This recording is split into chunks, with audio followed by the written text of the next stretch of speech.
에베소서 4장 17절에서 24절 말씀입니다.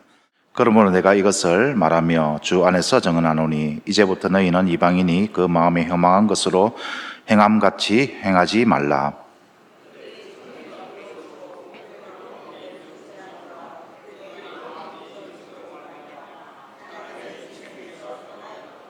그들이 감각 없는 자가 되어 자신을 방탕에 방임하여 모든 더러운 것을 욕심으로 행하되 진리가 예수 안에 있는 것 같이 너희가 참으로 그에게 듣고 또한 그 안에서 가르침을 받았을진대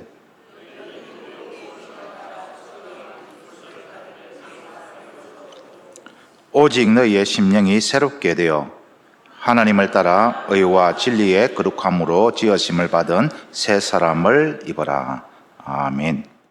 계속해서 에베소서를 그렇게 우리 묵상을 하고 있습니다.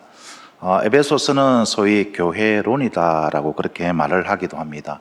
교회란 무엇인가라는 질문에 답을 주는 성경책인 것입니다. 그래서 우리가 항상 에베소서를 함께 묵상할 때에 꼭 놓지 말고 붙잡아야 할 것이 있는데 그것이 무엇이냐? 하나님이 우리에게 주신 사명입니다. 하나님께서 교회를 통해서 이루시고자 하는 것이 무엇인지 이것만은 꼭 우리가 잊지 않고 붙잡고 가기를 소망합니다. 다시 한번 마음에 새기는 그런 의미에서 교회의 사명이 무엇인지 그렇게 다시 한번 돌아보기를 원합니다. 하나님은 교회를 그렇게 만드셨습니다. 왜 교회를 만드셨느냐라고 하니까 교회를 통해서 하나님께서 지금도 만물의 통일을 이루어 가고 계시는데 그리스도 안에서 그것을 어떻게 이루어 가시는지 하나님이 각종 지혜로 이루어 가고 계심을 온 세상뿐만 아니라 하늘에 있는 악한 영들에게까지 교회를 통해서 알리기를 원하신다. 그게 교회의 사명이다 라고 했습니다. 그 말씀은 에베소서 3장 10절에 있습니다. 그리고 우리가 그 사명을 온전히 감당하기 위해서 가장 먼저 해야 할 것이 무엇이냐라고 하니까 바울 사도가 에베소 교회 성도들한테 위해서 그렇게 기도했듯이 우리도 기도해야 한다. 하나님께서 우리에게 맡겨주신 사명을 감당하기 위해서 가장 먼저 힘쓰고 가장 먼저 해야 할 일이 무엇이냐? 바로 기도다라는 것입니다. 그래서 바울 사도가 어떻게 기도를 했냐 보니까 성령 하나님, 우리의 속사람을 강건케 하여 주시옵소서. 만왕의 왕이신 주님, 우리의 삶 중심에서 우리의 모든 것을 주관하시고 다스려 주시옵소서. 성부 하나님, 그리스도의 사랑을 깊이 깨달아 알고 당신의 성품을 담아 당신의 영광을 나타나게 하여 주시옵소서. 이렇게 기도를 했습니다. 기도를 했다면 이제는 무엇이 필요할까요? 삶 속에서 실제로 하나님의 영광을 나타내는 그런 삶을 살아야 되지 않습니까? 그래서 교회가 가장 먼저 하나님의 영광을 위하여서 하나님께서 주신 사명을 감당하기 위해서 힘써야 할 것이 무엇이었느냐라고 하니까 성령이 하나 되게 하신 것을 힘써 지키는 것이다. 성령이 하나 되게 하신 것을 힘써 지키는 것이 우리가 사명을 위해서 가장 먼저 긴급하면서도 중요한 그런 과제다라는 것입니다. 왜 그렇습니까? 가만히 생각해 보면 당연한 것입니다. 하나님이 교회를 통해서 만물의 통일을 이루시는 하나님의 그 구원의 역사를 나타내게 하려고 하시는데 교회가 하나가 되지 못하고 갈등하고 분열한다면 어떻게 세상 앞에서 만물의 통일을 이루시는 하나님의 영광을 나타낼 수가 있겠습니까? 교회가 하나가 되지 못하면, 하나됨을 지키지 못하면 당연히 하나님의 영광을 나타낼 수가 없는 것이겠죠. 그래서 가장 먼저 교회가 힘써야 될 것, 사명을 위해서 출발점이 어디냐? 성령이 하나 되게 하신 것을 힘써 지키는 것입니다. 힘쓰라는 말은 그냥 되는 것이 아니라는 것입니다. 가진 노력을 다해서 최선을 다해서 지켜야 할 것이 하나됨이다라는 것입니다. 그런 의미에서 하반기 동안에 우리 구역 모임을 통해서 우리가 진짜 하나됨을 또 한 지체, 한 몸이고 몸을 이루는 지체임을, 또 영적인 가족임을 우리가 서로 교제하면서 또 경험하면서 그렇게 나누기를 소망합니다. 기가 모임에서도 우리 하나됨을 우리가 또 경험을 하고 또 힘써 지켜나가는 그런 복된 모임이 되기를 간절히 소망합니다. 오늘은 우리가 사명을 위해서 우리의 삶 속에서 구체적으로 실천해야 할 두 번째 과제가 뭐냐, 이것을 나누고자 합니다. 두 번째 과제는 오늘 설교 제목에 나와 있는 것처럼 새 사람을 입은 사람답게 살라라는 것입니다. 하나님께서 우리에게 주신 귀한 사명을 이루기 위해서 두 번째로 우리가 해야 할 과제가 뭐라고요? 새 사람을 입은 사람답게 살라. 다르게 말하면은 세상 사람들처럼 살지 말라라는 말입니다. 오늘 10절에 그 말씀이 있죠. 17절 보시면은 그러므로 내가 이것을 말하여 주 안에서 증언하노니 이제부터 너희는 이방인이 그 마음이 허망한 것으로 행함같이 행하지 말라. 주 안에서 증언하노니, 이 말은 주님께서 주신 권위로 엄중하게 선언하니까 이제부터 여러분들은 바깥 세상 사람들처럼 그렇게 살지 마십시오. 이렇게 바울 사도는 편지를 쓰고 있는 것입니다. 설령 지금까지는 그렇게 살았을지라도 이제는 더 이상 이방 사람들처럼, 믿지 않는 세상 사람들처럼 살아서는 안 됩니다 라고 그렇게 엄중하게 그렇게 편지를 쓰고 있는 거예요. 왜일까요? 이유가 무엇일까요? 그 이유를 분명히 이렇게 밝히고 있습니다. 오늘 본문 20절에서 24절입니다. 오직 너희는 그리스도를 그 같이 배우지 아니하였느니라. 진리가 예수 안에 있는 것 같이 너희가 참으로 그에게서 듣고 또한 그 안에서 가르침을 받았을진데 너희는 유혹의 욕심을 따라 썩어져 가는 구습을 따르는 옛 사람을 벗어버리고 오직 너희의 심령이 새롭게 되어 하나님을 따라 의와 진리의 거룩함으로 지으심을 받은 새 사람을 입으라. 이렇게 편지를 쓰고 있는데 우리가 가지고 있는 이 한글 성경 번역대로 우리가 읽으면 이렇게 들립니다. 여러분은 말씀을 배운 대로 행하십시오. 옛 사람을 벗어버리고 마음을 새롭게 하여 하나님을 따라 의와 거룩함으로 새 사람이 되십시오. 이렇게 들릴 수 있습니다. 그런데 헬라어 문법에 충실히 번역하면은 이런 뜻이 됩니다. 여러분은 옛 사람을 벗고 성령으로 새롭게 되어 하나님을 따라 의와 거룩함으로 지으심을 받은 새 사람이 되었다라는 것을 이미 배웠습니다. 여러분은 더 이상 옛 사람이 아니라 이미 새 사람이 되었다라는 것입니다. 그래서 믿지 않는 이방인들처럼 행하면 되지 않는다라는 것입니다. 다시 말하면 새 사람답게 살아야 한다라는 것입니다. 사랑하는 성도 여러분, 우리는 더 이상 세상 사람들처럼 살아서는 안 됩니다. 이유가 뭐라고요? 우리는 이미 새 사람이 되었기 때문입니다. 그리스도를 믿는 순간 우리는 새롭게 되었습니다. 고린도후서 5장 17절 말씀과 같죠? 고린도후서 5장 17절 말씀에 그런즉 누구든지 그리스도 안에 있으면 새로운 피조물이라. 이전 것은 지나갔으니 보라 새 것이 되었도다. 아멘. 누구든지 잘났든 못났든 부하든 가난하든 많이 배웠든 적게 배웠든 누구든지 그리스도 안에 있으면은 새 사람이 되었다라는 것입니다. 아직 부족하고 연약할지라도 그리스도 안에 있다면 이미 새 사람인 것입니다. 그러니 이제 더 이상 옛사람처럼 밖에 있는 세상 사람들처럼 살아서는 안 된다라는 것입니다. 새 사람답게 살아야 하나님의 영광을 나타내고 하나님께서 주신 사명을 온전히 감당할 수 있다라는 것입니다.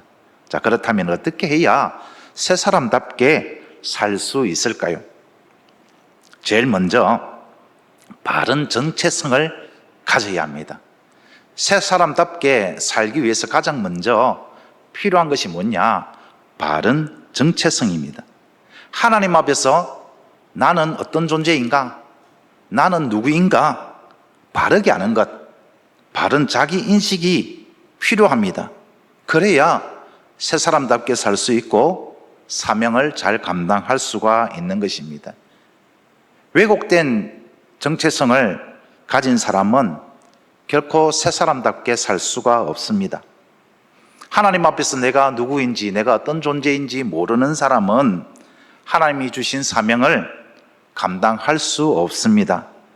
가장 이것을 잘 보여주는 대표적인 예가 바로 가나안 정탐꾼 사건이지 않습니까? 12명의 정탐꾼이 가나안을 그렇게 두루 살펴보고 와서 보고하는 내용들 우리는 너무나도 잘 알고 있습니다.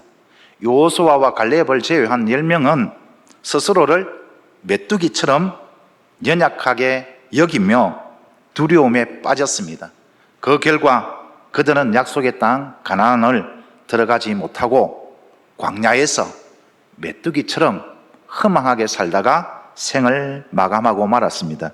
그런가 하면 여호수아와 갈렙은 달랐죠. 그들은 하나님이 우리와 함께 하시는, 우리는 하나님의 군대라라는 정체성을 붙잡고 믿음으로 그 거대한 성과 장대한 거인들을 맞서 결국 약속의 땅을 차지했습니다. 사랑하는 성도 여러분, 이것이 바로 바른 정체성의 힘인 것입니다. 학생이 나는 못해 라고 생각하면은 도전을 하기를 포기합니다. 하지만 하나님이 주신 재능으로 나는 무엇이든지 할 수 있어 라는 정체성을 붙잡으면 그 학생은 성장합니다. 직장 생활에서도 마찬가지입니다. 직장 상사가 꾸중을 하면은 나는 가치 없는 사람이라 생각하며 무너질 수도 있지만 나는 그리스도 안에서 존귀한 자다라고 바른 정체성을 가진 사람들은 오히려 배움과 성숙의 기회로 삼습니다. 여러분은 누구입니까? 여러분의 정체성은 무엇입니까? 저는 한 가정의 아버지이기도 하고 한 여인의 남편이기도 하고 목사이기도 합니다. 여러 가지 정체성이 있죠. 내 정체성을 바로 안다는 것은 내가 그 자리에서 무엇을 해야 하는지도 아는 것입니다. 그래야 하나님이 주신 사명을 우리가 온전히 감당할 수가 있는 것이죠. 무엇보다도 하나님은 오늘 우리가 우리 자신에 대해서 가져야 할 그런 정체성은 바로 주 안에서 새 사람이 되었다라는 것을 늘 기억하면서 바깥 세상 사람들처럼 살지 말라, 그렇게 말씀하십니다. 환경이나 사람의 평가가 아니라 하나님의 시선으로 나 자신을 바라보시기를 주님의 이름으로 축원합니다. 그러면 우리는 누구나 다 이렇게 고백할 수 있을 것입니다. 나는 그리스도 예수 안에서 새 사람이다. 우리 한번 고백해 볼까요? 나는 그리스도 안에서 새 사람이다. 이것이 우리의 정체성이 될 때에 우리는 세상을 두려워하지 않고 또 세상의 평가에 흔들리지 않는 하나님이 주신 사명을 감당하는 그런 진정한 하나님의 백성이 될 것입니다. 새 사람답게 살기 위해서 두 번째로 필요한 것은 바로 성경적 가치관입니다. 세상 사람들과 같은 가치관으로 살면 세상 사람처럼 삽니다. 세상처럼 살면은 우리 사명을 온전히 감당할 수 없죠. 새 사람답게 또 사명을 온전히 감당하려면은 세상 사람들과 다른 가치관, 즉 성경적 가치관으로 우리는 살아야 합니다. 세상 사람들이 가치의 기준으로 삼는 것은 무엇입니까? 세상 사람들이 가장 가치 있게 생각하는 것은 무엇일까요? 바로 자기 자신입니다. 그래서 바울 사도는 영적인 자녀인 또 에베소 교회에 담임 목회를 하고 있는 디모데 목사님께 이런 편지를 썼습니다. 그 내용이 디모데후서 3장 2절에서 4절에 있는데 제가 한번 읽어드리겠습니다. 사람들이 자기를 사랑하며 돈을 사랑하며 자랑하며 교만하며 비방하며 부모를 거역하며 감사하지 아니하며 거룩하지 아니하며 무정하며 원통함을 풀지 아니하며 모함하며 절제하지 못하며 사나우며 선한 것을 좋아하지 아니하며 배신하며 조급하며 자만하며 쾌락을 사랑하기를 하나님 사랑하는 것보다 더한다. 여기 보면은 사랑의 순서가 바뀌었죠. 제일 먼저 등장해야 할 것이 하나님을 사랑해야 되는데 하나님보다 무엇을 더 사랑합니까? 자기를 더 사랑하고 돈을 더 사랑하고 쾌락을 더 사랑하니까 사회에 부정적인 모습들이 나타났다라는 것입니다. 순수가 바뀌니까 관계가 깨어졌고 그래서 하나님의 영광을 온전히 드러내지 못한다라는 것입니다. 이 본문 방금 읽어드렸던 이 말씀 앞에는 어떤 말이 있냐라고 하니까 말세가 되면 교회에 큰 위기가 올 텐데 그 위기는 바로 하나님보다 자기를 더 사랑하고 돈을 더 사랑하고 쾌락을 사랑하기 때문에 교회는 그런 위기를 맞게 된다라고 그렇게 당부를 하는 것입니다. 그렇습니다. 세상 사람들에게서 가치의 기준은 다른 것이 아닙니다. 자기 자신입니다. 돈이고 쾌락이고 평안함입니다. 하나님보다 자기를 더 사랑하고 돈과 쾌락을 더 사랑하고 그래서 돈과 쾌락 앞에서는 부모도 친구도 없습니다. 그 결과가 관계는 깨지고 하나님의 영광은 드러나지 않는 것입니다. 그러므로 우리는 자기 중심에서 하나님 중심으로 방향을 바꾸어야 합니다. 하나님이 아브라함에게 아브라함아 네 아들 이삭을 번제로 바쳐라 라고 했을 때에 세상의 기준으로 보면은 너무 잔인하고 도저히 받아들일 수 없는 명령이었습니다. 보통 부모라면 누구든지 거부할 수밖에 없는 상황이었습니다. 그런데 아브라함은 달랐습니다. 그는 자기 생각 판단을 하나님 뜻에 내려놓았습니다. 하나님의 뜻을 최우선으로 삼았습니다.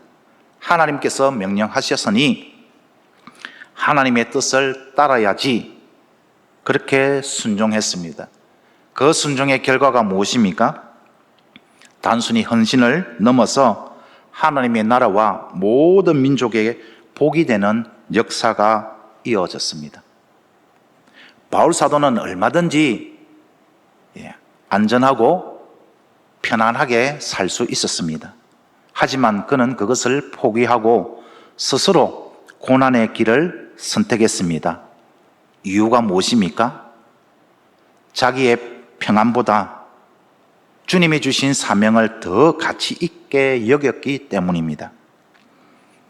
겟세마네 동산 십자가의 고통을 앞둔 예수님, 잠시 이 잔을 내게서 지나가기를 원합니다 라고 솔직히 하나님께 기도하셨지만 결국 예수님은 아버지의 뜻대로 하옵소서라고 하나님 아버지의 뜻에 선택했습니다. 그 결과 온 인류를 향한 구원의 길이 열린 것입니다. 사랑하는 성도 여러분, 우리는 선택의 순간마다 하나님 중심으로 방향을 바꿔야 합니다. 모든 일에는 선택의 순간이 따릅니다. 오늘 우리는 선택의 순간의 연속으로 우리는 살아왔습니다. 선택의 순간이 아닌 적은 단 한순간도 없습니다. 그렇지 않습니까? 밥을 먹을 때도 어느 반찬을 먹어야 할지, 이걸 먹어야 할지 저걸 먹어야 할지, 그것 또한 선택입니다. 직장을 갈 때도 자가용으로 갈지 대중교통을 이용해야 할지, 그것도 선택의 순간입니다. 그 모든 우리의 삶이 순간의 연속입니다. 그 순간의 연속, 선택의 순간의 연속, 우리가 무슨 기준으로 선택을 해야 될까요? 그것이 바로 하나님 중심이 되어야 한다라는 것입니다. 내가 중심이 되어서는 안 된다라는 것입니다. 세상 사람들은 오직 자기 중심입니다. 자기가 원하는 대로, 자기 소견에 옳은 대로, 자기에게 이익이 되는 것, 그것만을 추구를 합니다. 그래서 자기 마음에 들지 않으면, 자기에게 피해가 될 것 같으면, 자기에게 유익이 되지 않을 것 같으면, 자기에게 불편이 있고 자기에게 고통이 되는 것 같으면 선택을 하지 않습니다. 하지만 우리는 모든 선택이 하나님 중심이 되어야 합니다. 세상 유혹보다 하나님의 뜻을, 자기 계획보다 하나님의 나라를, 자기 욕심보다 이웃과 공동체를 먼저 생각하는 삶, 이것이 바로 세상 사람들과 다른 가치관으로 사는 삶이며 성경적 가치관으로 사는 삶이고 새 사람을 입은 사람답게 사는 삶이다라는 것입니다. 기준이 분명해야 됩니다. 그 기준은 어디에 있습니까? 바로 하나님께서 우리에게 주신 이 말씀 속에 있다라는 것입니다. 이 말씀대로 살면은 세상 사람들과 다른 가치관으로 살아가는 것이며 성경적인 가치관으로 살아가는 것이며 새 사람을 입은 사람답게 사는 것이고, 그 사람이 하나님이 주신 사명을 온전히 감당할 수가 있다라는 것입니다. 이제 말씀을 정리하겠습니다. 하나님께서 우리에게 맡겨주신 사명은 단순히 교회 안에서 즐겁게 지내고 교제하는 데서 그치지 않습니다. 하나님은 우리를 통해 그리스도 안에서 만물의 통일을 이루어 가시는 하나님의 각종 지혜를 세상과 심지어 하늘에 있는 악한 영들에게까지 드러내기를 원하십니다. 이것이 교회의 존재의 이유고 우리가 하나님의 부르심을 받은 위대하고 영광스러운 사명입니다. 그러므로 우리는 더 이상 옛 사람처럼 살아서는 안 됩니다. 세상 사람들처럼 살아서는 안 됩니다. 새 사람을 입은 새 사람답게 살아야 합니다. 이를 위해서 우리는 하나님 앞에서 나는 누구인지, 나는 어떤 존재인지 바른 정체성을 가져야 합니다. 그리고 성경적 가치관으로 더 이상 내가 중심이 아닌 하나님 중심, 말씀 중심의 삶을 살아야 합니다. 사랑하는 성도 여러분, 오늘 이 시간 먼저 우리 각자에게 이렇게 질문을 합시다. 나는 여전히 내가 중심이 되어 살고 있지는 않은가? 나의 가치의 기준이 나 자신은 아닌가? 만약 여전히 하나님의 중심이 아닌 내가 중심이 되어 살고 있다면, 모든 가치의 기준이 나 자신이라면 진심으로 하나님 앞에 회개합시다. 하나님, 나의 죄를 용서하여 주시옵소서. 하나님 앞에 나의 죄를 고백하며 진심으로 회개합시다. 눈을 감으시고 오늘 어제 우리의 삶, 지나온 우리의 삶을 돌아보면서 나는 누구의 중심으로 삶을 살았는가?